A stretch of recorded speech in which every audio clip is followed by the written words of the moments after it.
আসসালামু আলাইকুম, সবাই কেমন আছেন? দেখেন এই যে অনেক বাঙালি হচ্ছে আজকে কাজ করতেছে আমাদের এখানে, অনেক বলার বাইরে, প্রায় 50 জন। দেখেন কত লোক,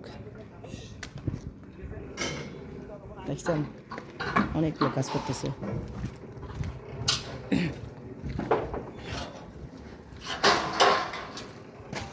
দেখেন প্রবাসীরা কত কষ্ট করে ড্রেস পাঠায় বাংলাদেশে, আর প্রবাসীদেরকে হচ্ছে আপনারা কেউ সাপোর্ট করেন না। সবাই প্রবাসীদেরকে সাপোর্ট করবেন, সবাই সবাই। দেখছেন কি রোদের মধ্যে কাজ করতে হচ্ছে সবাই। দেখেন বরফ ডাল